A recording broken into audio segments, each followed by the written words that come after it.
दशहरा का पर्व हमें कब मनाना है? वर्ष 2025 में। और गंगा दशहरा के दिन हम क्या क्या चीजें दान करें, कैसे दान करें, इस दिन किस देवी देवता की पूजा करें।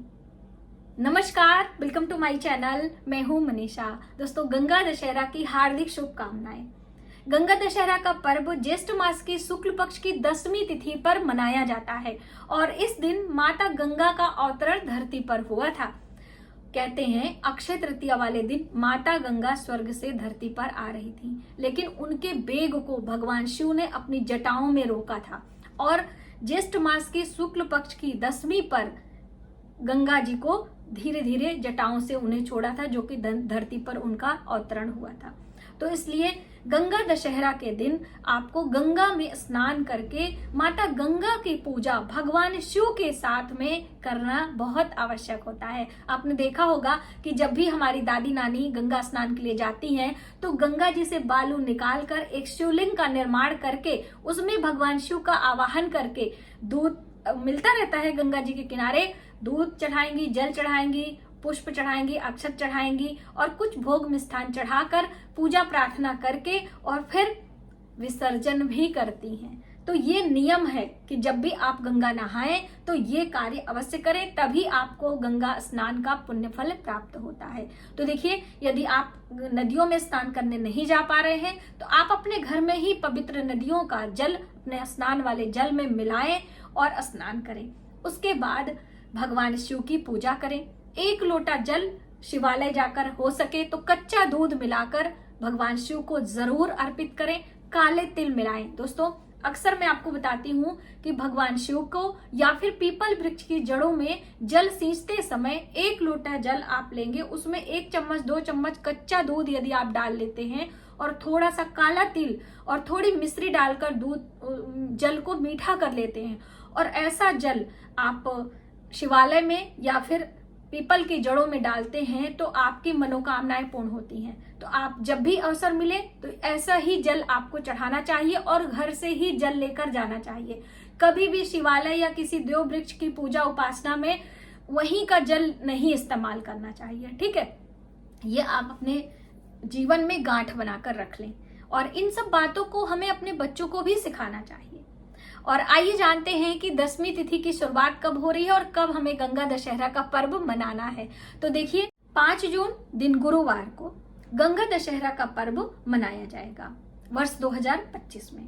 इस दिन माता गंगा की पूजा उपासना की करके और बहुत सारे लोग व्रत भी करते हैं। दोस्तों, गंगा दशहरा का पर्व यानी कि स्नान दान करने से आपके 10 प्रकार की जो आपने पाप कर्म किए हैं, जो आपने पुण्य कमाना चाहते हैं, तो 10 प्रकार के पापों का विनाश होता है यदि आप गंगा दशहरा नियम से मनाते हैं तो। और इस दिन दान का विशेष महत्व है। स्नान के बाद ही दान किया जाता है। अभी हम आपको बताएंगे क्या क्या दान करना है। आइए जानते हैं कि 10वीं तिथि की शुरुआत कब हो रही है और 10वीं तिथि समाप्त कब हो रही है।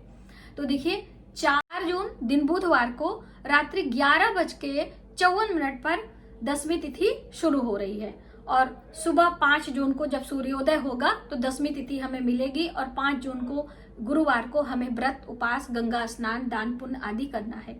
और 10वीं तिथि जो समाप्त हो रही है 5 जून को रात्रि में 2:15 पर। आप ऐसा भी कह सकते हैं कि 6 जून को प्रातः काल सुबह 12 बजे से डेट चेंज हो जाती है तो 2:15 है 5 जून को रात्रि में। तो पूरे दिन आपको 10वीं मिल रही है। आप स्नान ध्यान करें, लेकिन स्नान करने का जो सही समय होता है वो सूर्योदय से पूर्व होता है, तो आप उसी समय हो सके तो स्नान करें और स्नान के बाद पूजा अर्चना के बाद आपको दान पुण्य करना है। आप दान अपने सामर्थ्य और श्रद्धा के अनुसार करें। इस दिन ज्येष्ठ का महीना है, 10वीं तिथि है, तो आपको शीतलता प्रदान करने वाली चीजों का दान करना चाहिए, जैसे कि सत्तू खाने से हमारे शरीर में शीतलता बनी रहती है, हमें लू आदि से बचाव होता है। जल का दान करना चाहिए। तो देखिए, घड़े में भरकर जल का दान, क्योंकि जल घड़े में ठंडा रहता है, शीतल रहता है, उसका दान करना चाहिए। रसीले फलों का दान करना चाहिए। मौसमी फल कोई भी हो, 5 प्रकार के हो, 2 प्रकार के हो, जितना भी आपका बजट हो। आम ले लीजिए आप, खरबूजा, तरबूजा, खीरा, ककड़ी, ये सब फल रसीले फलों के अंतर्गत आते हैं। तो आप इनका दान करें। साथ में पंखा भी दान करा जाता है, क्योंकि पंखे से भी हम हवा करते हैं, तो आप पंखे का दान करें। साथ ही आपको छाता, जो कि धूप से बचाव करता है, तो आप छाते का दान करें। पैरों में हमें गर्मी से राहत दिलाता है खड़ाऊं, जूते चप्पल, तो आप इन सब का भी दान कर सकते हैं। इसके साथ में वस्त्र का भी दान बताया गया है, क्योंकि जो खड़ाऊं होता है, जूते चप्पल होते हैं, वो हमें सिंगल दान नहीं करना चाहिए। तो आप इन सब चीजों के साथ में एकत्र करके कुछ दक्षिणा रखकर स्नान के बाद संकल्प लेकर आप दान करें, आपके लिए ज्यादा हितकर होगा। और फिर हम आपको बताएंगे कि दान हमेशा ब्राह्मण को किया जाता है, दान हमेशा सुपात्र को किया जाता है, कुपात्र को नहीं किया जाता है। और जो हमारे जरूरतमंद हैं, जिनको आवश्यकता है, हम उनकी मदद करते हैं, हम उन्हें दान नहीं देते हैं, हम उनकी जरूरतों को पूरा करते हैं, हम उनकी आवश्यकताओं को पूरा करते हैं। तो इसलिए दान हमेशा सुपात्र को दें, यानी दान लेने वाला और दान देने वाला दोनों ही एक दूसरे के पूरक होते हैं। आपके जीवन में उसका भी प्रभाव पड़ता है, जिस व्यक्ति को आपने दान दिया है उस चीज का वो कैसे इस्तेमाल करता है, इसका भी प्रभाव हमारे जीवन पर आता है। ठीक है, तो आपने इस बात का ध्यान रखना है। यदि आपसे ज्यादा कुछ नहीं बन पड़ रहा है, आप ना ही गंगा स्नान करने जा पा रहे हैं, ना ही भगवान भोलेनाथ की पूजा उपासना कर पा रहे हैं, आप शहर में हैं, आप कहीं देश विदेश में हैं, तो ऐसे में कुछ दक्षिणा निकाल कर आप रख लें। और जब आपको अवकाश मिले, जब आपको समय मिले, तो आप इन सब कार्यों को कर सकते हैं। ज्येष्ठ पूर्णिमा पर भी, आने वाली ज्येष्ठ पूर्णिमा पर भी आप दान पुण्य कर सकते हैं। लेकिन दोस्तों, जब भी हम कोई ऑप्शन आपको बताते हैं, तो इसका ये अर्थ नहीं है कि आप जानबूझकर उसे एक रखें कि हम उस दिन कर लेंगे। आपकी स्थितियां परिस्थितियां आपके अनुकूल नहीं है, आप करने में असमर्थ है, तब आप ऑप्शन पर काम किया करें, है ना। तो इस चीज का भी हमें साथ में ध्यान रखना है।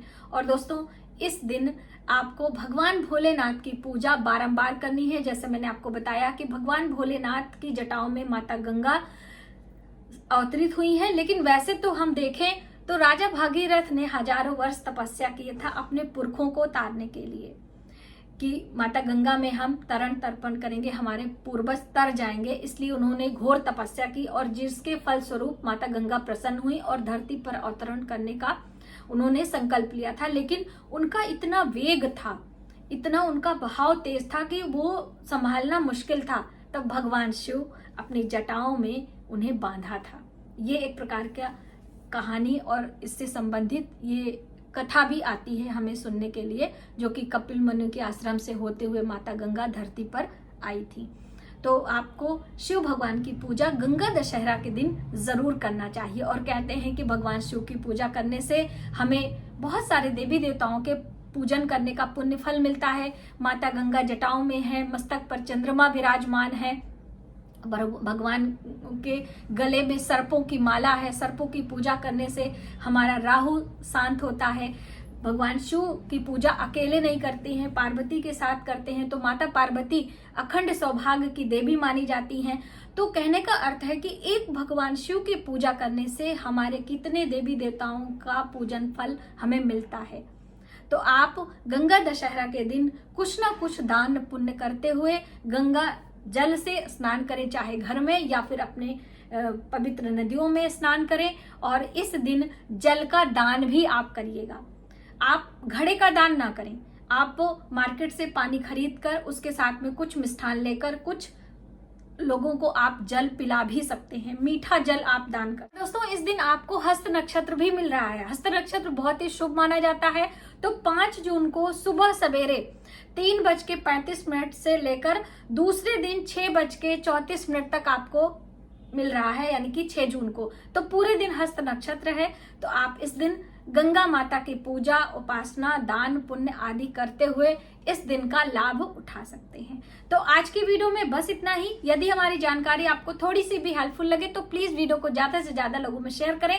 आने वाले वीडियो के लिए सब्सक्राइब करें। मिलते हैं एक नई जानकारी के साथ नए वीडियो में। तब तक आप अपने परिवार का ख्याल रखें। जय माता दी।